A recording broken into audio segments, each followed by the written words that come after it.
I'm amazed that all the time I've been doing this, the years I've been doing this, some of the most obvious things are some of the most difficult things for people sometimes, guys. We're talking about the Sabbath. We're talking about the Sabbath seal, okay? And I have a lot of stuff to go over, but, you know, stick with the whole message here, guys. I'm going to cover a lot of things. I'm going to cover some things that you actually may not know about the Sabbath. It's very, very important.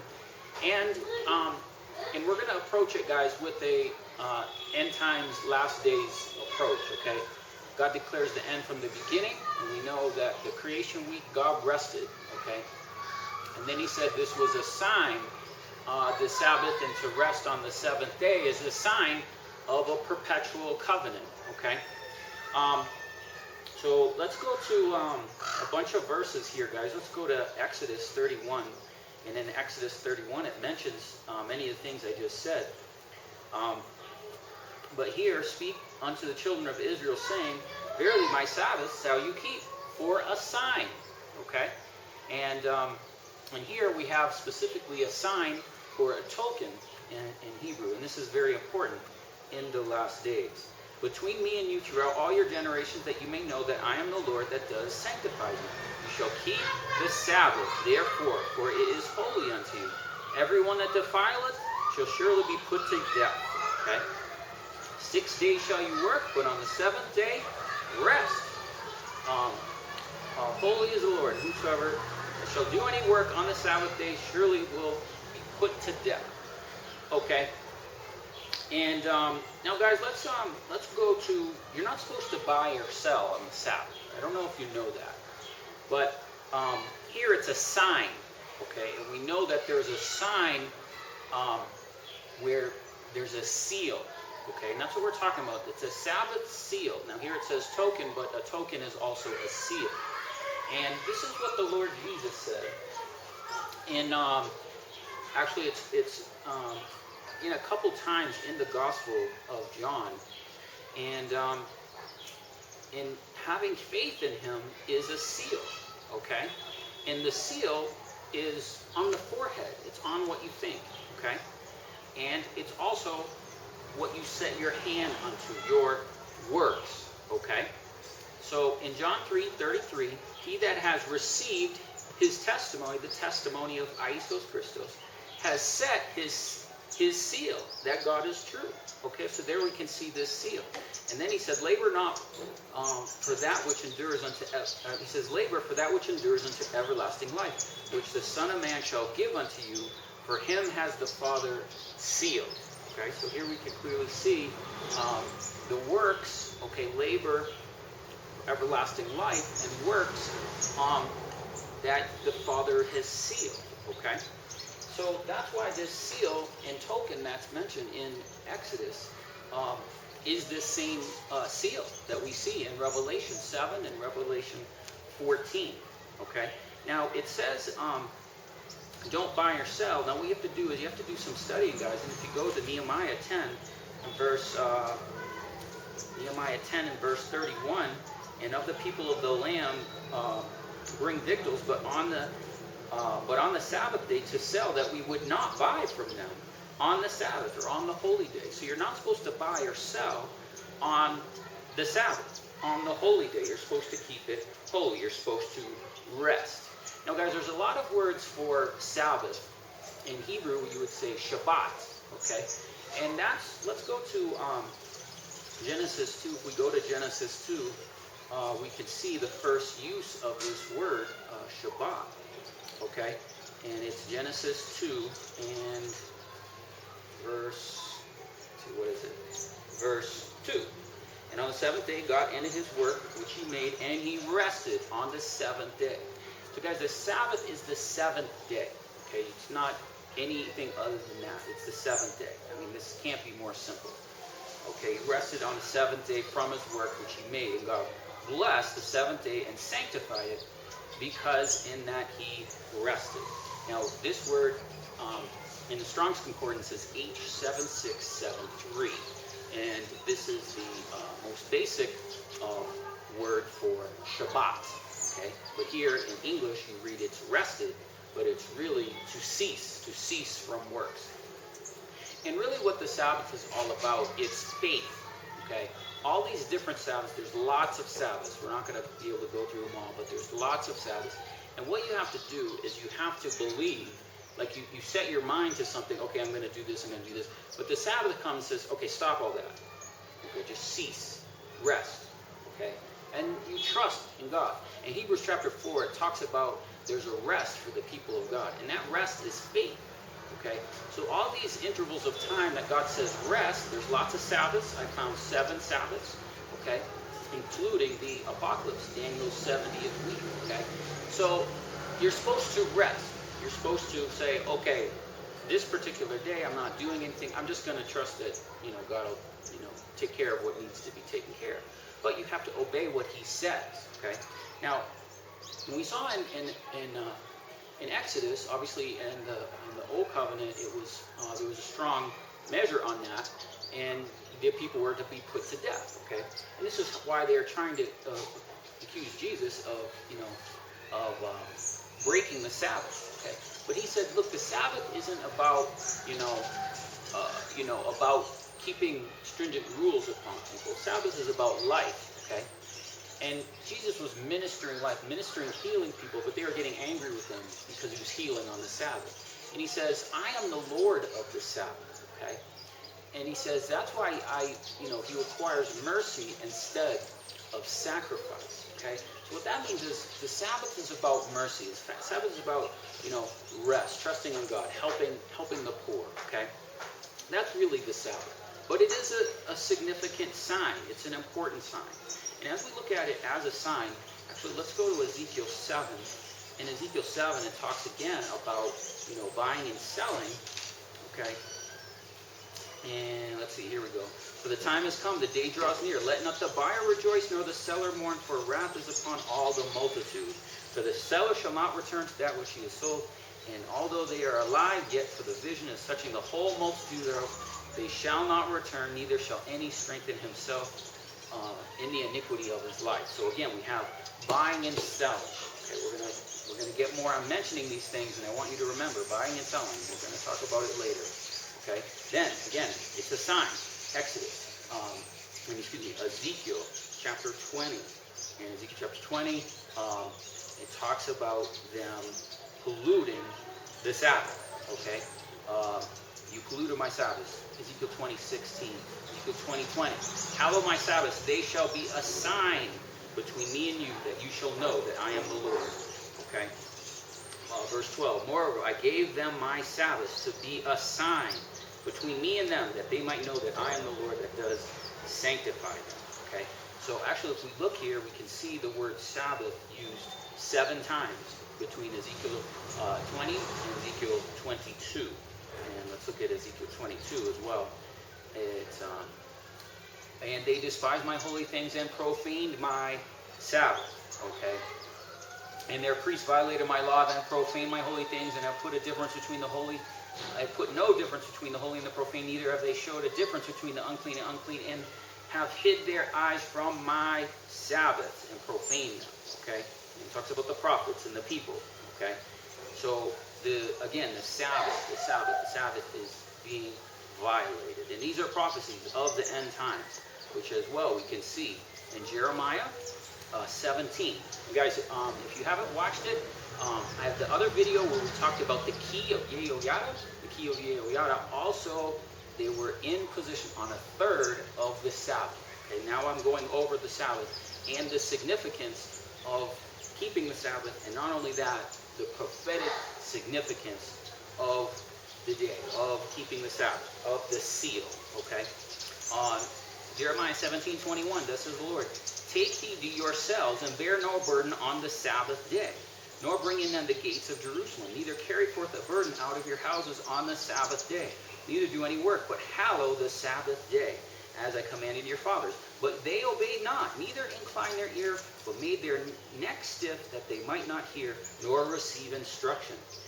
And it came to pass, if you diligently hearken unto me, says the Lord, to bring in no burden through the gates of this city on the Sabbath day, but hallow the Sabbath day, to do no work therein. And let's keep reading here, because I'm going to talk about more of this in the next upcoming messages. Then shall there enter into the gates of the city kings and princes, sitting on the throne of David, riding on chariots and horses, they and their princes and the men of Judah and the inhabitants of Jerusalem. And this city shall remain forever.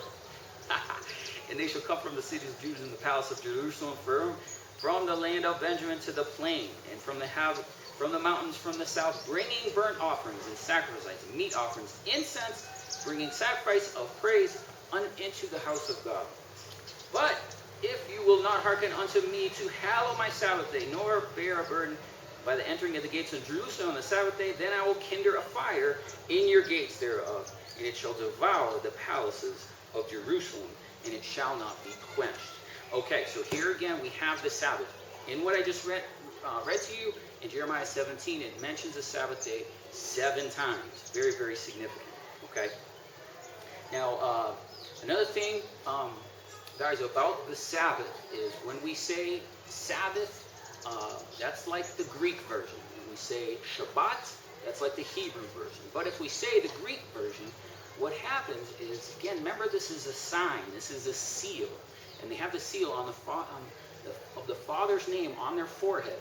Well, I want to give credit to another YouTube channel. I'll put a link in the description field of the message where I learned this. You always give credit, guys, to wherever you found the information. So those that use this channel, just give credit to where you got the information, right? But what is the Father's name? Okay, it's Abba, right? A-B-B-A. Well, if you look at the Greek version of Sabbath, it's S-A-B-B-A-T-H. Okay, so within the Shabbat, within the Sabbath, is his name, and it is a seal. It is a sign. It is what you set your hand unto. Okay, and you're commanded to not buy or sell on the Sabbath. Right? We can see that, clearly. But that's amazing. So when we say Sabbath, okay, like the Greek version or English version, we're saying the Father's name, Abba, right in there between the S and the TH. So that is amazing. That is exactly what we want to do, guys. All right. Now, the other thing I want to do is explain and go over when is this Sabbath.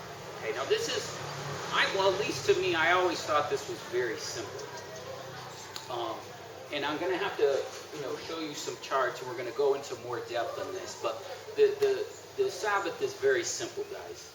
It's Saturday, okay? The Sabbath is Saturday. Now, you guys know the story of the woman clothed with the sun in Revelation 12, right? So you have the woman clothed with the sun, the moon at her feet, and in her crown were 12 stars. Okay, now let's break this down, and we can actually sort out the days of the week. All right, so when we look at the Gregorian calendar, I do not like using the names, okay? I do not like using the names of the days because they have pagan origins to them. However, there's information there that gives us what the days of the week are. For example, the first day of the week is Sunday, right? Okay, the woman is clothed with the sun, right? The second day of the week is Monday. Okay, what is that? She has the moon at her feet, right? Now, you probably don't know this, but the rest of the days of the week are 5 planets, okay? Now, in the scriptures, there's no differentiation between a planet and a star, okay? So, now what you have the sun, day 1, the moon, day 2. Then you have 5 planets, okay? That's, and those 5 planets, remember, in her crown were 12 stars. So 5 of those stars are days of the week. The other 7, 5 plus 7 is 12, okay, is in Isos Christos. In his right hand, he had 7 stars. Okay, so he has those 7 stars in his right hand, okay, and those stars relate to the woman clothed with the sun. She has 12 stars in her crown, right? 5 of those are planets. Now, as you recall from the constellation and the sign, some of these planets were part of that sign. Okay, so let's go over them, and I'll show you what days and the planets they are. Now, the first one, okay, so we got the sun, day 1. We got the moon, day 2. Day 3 is Tuesday, right? Now, that is Mars. Okay, Wednesday is Mercury. Thursday is Jupiter. Friday is Venus. And Saturday is Saturn. Okay, so there you have the 5 stars, additional stars. Okay, now, I don't encourage the use of these names, nor am I saying that this is, something that, we should attribute, great revelation to. I'm just using this as an example of a simple way to show you that within the Gregorian calendar is information about to find the Sabbath. Okay, so follow me, we're going to keep going. But I don't like using the names, guys. In fact, I'm not going to use the names anymore after this video and comments or anything else, because this is why. They all have pagan roots to them. You may not know, every time you say these names, you're talking about false gods and stuff. Okay, so Tuesday is a Norse god of a one-handed god associated with combat. Okay, and his name is Tu. Okay, Wednesday is actually Odin, so it's like Wednesday. Okay, and obviously day at the end of that is just adding to the name of the god. Okay, but his name is Odin. And Thursday is Thor. You may know of that. These are all false gods, guys. And then Frigg star is Friday. Okay, now these are all weird things. We don't like to, worship the sun, moon, and stars or anything like that. But then Saturday, as you know, is Saturn. Okay, now within these, we know that these are the principal planets that were involved with the woman clothed with the sun. Many of these were involved. Jupiter was in her womb, and Mars, Mercury, and Venus were additional to the 9 stars in Leo. Most of you know about this, okay? And Saturn was in and around this as well. So what this is giving us is this is giving us an order of days of 7, okay? And it's not the day in order of creation, but what it's telling us is Sunday is day 1, okay? Monday is day 2, and then we have these other 5 planets named as the rest of the days. Okay, so now that tells us day 1.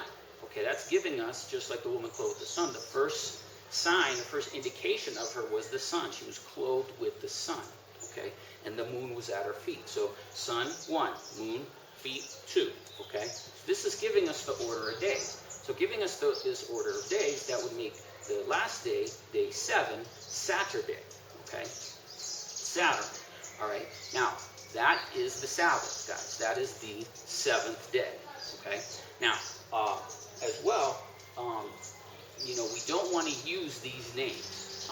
What I encourage us doing is actually using the days of creation, and I would love to do this on this channel and have us use the days. Okay, so what are the days? On day 1, God said, "Let there be light." Okay, so we can call day 1 light. But what they, what they did is they put the sun on day 1, but the sun wasn't created on day 1. Let there be light was day 1. Okay, day 2 is the firmament, or we can call it the heaven. Okay, so we can say light, heaven, and then day 3 is the earth. Okay, so we can say light, heaven, earth, and then day 4 is the lights in the firmament, or the sun. So that's day 4. Okay, so day 4 is really Sunday. But, just to not say that and confuse you, but that's the day by which the stars in the firmament were created. Then we have the 5th day, which is basically the animals, okay? The fish of the sea, the animals, and the birds. And day 5, we know man is day 6. And day 7, God rested, okay? Now, if we do those same 7 and we overlap them with the woman clothed with the sun and the planets, we have day 1, Sunday. Day 2, Monday. Day 3, Mars. Day 4, Mercury. Day 5, Venus. Day 6, I might have these mixed up, Jupiter or Venus, I forget. I think they I think day 6 is Jupiter, and then day 7 is Saturn. So the Sabbath is Saturn day, okay? And we don't like to worship Saturn, but that is the 7th day, okay? Now I also want to show you some things about the number 7, okay? In the title of the video, you can see I said, 777. And basically what I'm getting at is 777 is a significant number. I would suggest that 777 is the anti to the 666. Now you know that in Revelation 13 there's a mark, and the mark is 666. It's a number, right? But I'd suggest that the number 777 is the opposite to that, is the opposite seal, is the opposite marker, okay? And I'll show you some in-depth things about that here. I have to show you this here, okay? So, as well, let's see, let me just look at my notes here, anything else I missed. All right, yeah, let's take a look here, guys, at some notes. Put my Bible up, get ready. Let's bring the camera up here.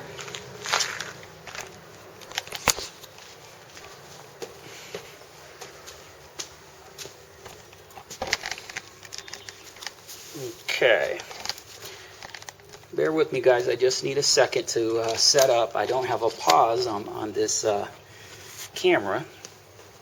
Okay. Getting this. You know, I can't talk about the Sabbath without some charts, huh? All right. There we go. Hopefully we can see this here. And okay, the first thing I want to talk about is this chart here. I showed you this before in a previous video about the third. Okay, so there's porters, and God is putting the porters in order. Okay, and again, the Sabbath is here. So you got 1, 2, 3, 4, 5, 6, 7. And you obviously have a perfect square and a perfect triangle, each with a point. Okay, so the days of the week, you have 1, 2, 3, 4. Okay, now 4 you can see here. 4 in the day of creation is when the stars are in the firmament. Okay, and then 5, 6 is man, and 7 is the Sabbath. Okay. Now, as well, guys, I'll have to maybe get this available to you as well. But this is another diagram to show us the Sabbath and where we get 777 as the Sabbath. Now, I'm going to do this quickly, but basically, this what we're looking at here is this section here is 1, 2, 3, 4 boxes. This is a what we would consider 1,000 years. Okay, and this is 1,000 years, and then this is 1,000 years. Okay, so it's like a clock that goes around. Now, the way we determine this is calculating the millennium, guys. So 777 is the millennium, and let me explain that. Basically, if you take the number 37 times 3, it equals 111, 111. And you can see here that it goes 1, 2, 3, and you have a 3. So 37 times 3 is 111. And then you come to another section. 37 times 6 is 222. Okay, and that's this section. Then you have 37 times 9 is 333. Okay, then 37 times 12 is 444. Okay, then it goes around again. Okay, because this is actually charted by the 24 elders. So next time it goes around 12, instead of being 12, the next number is 12 plus 3 is 15. 15 times 37 is 555. Okay, then 37 times 18 is 666. Okay, now, I probably got your attention with that number. What does that mean? Well, in the year of 6,000, so what this is calculating years. So 111 is 1,000 years, 222 is 2,000 years, 333 is 3,000 years, 444 is 4,000 years, 555, 5,000 years, 666 is 6,000 years.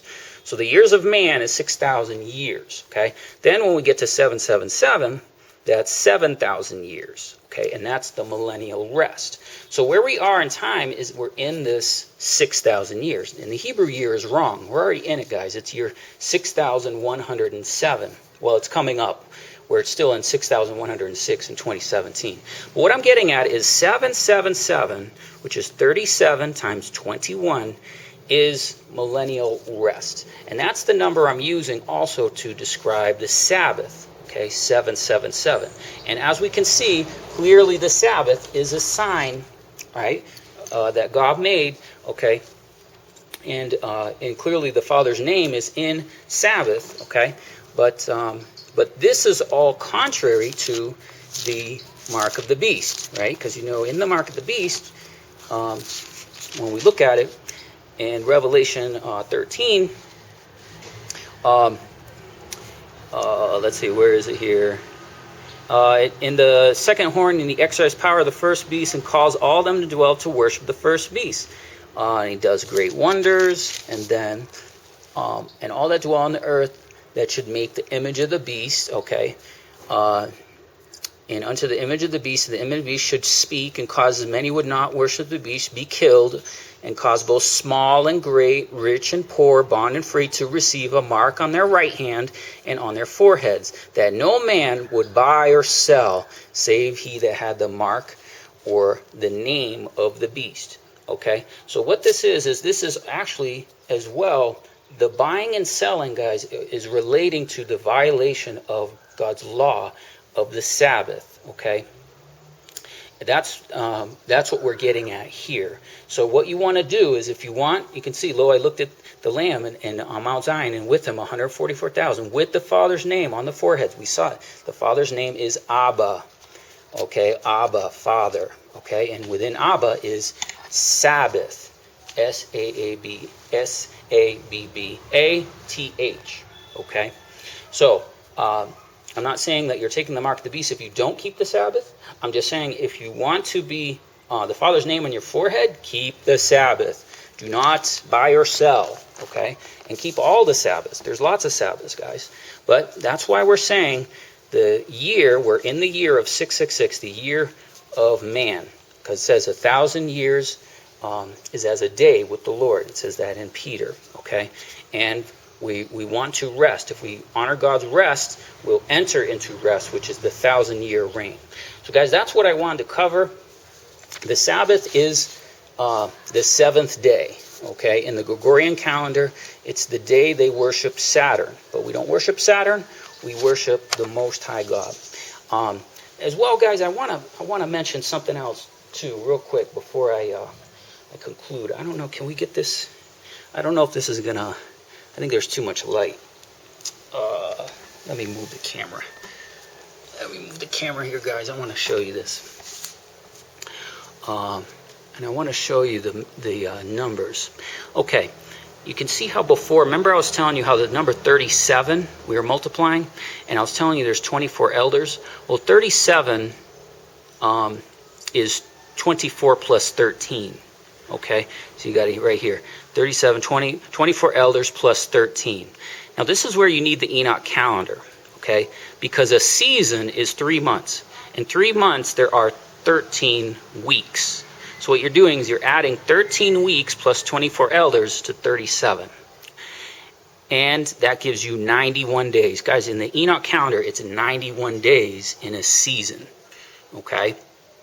91 days, okay? Now you can see I have a note here, Psalm 90. I can do, I can send you some notes on this. This would actually require me to do a whole other video, which is going to take a long time, but I just want to go over this quickly because these numbers are extraordinary. So you have 91 days in a season. You have 13 weeks in a season, okay? And there are 3 months, right? And 3 months times 7 is 21. 21 times 37 is 777. So this is what I'm getting at. The 777 is the Sabbath, okay?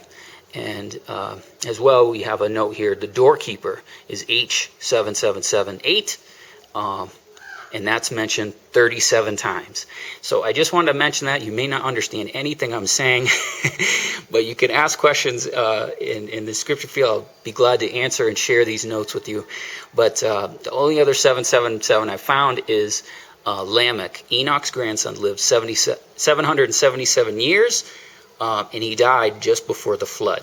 Okay, so guys, thanks for watching. As well, I'll put these notes for you. Ask any questions, but all the nasty, questions and things about the Sabbath, I'm just going to delete because we need to be mature about this. So thanks for watching. God bless you, and guys, keep the Sabbath.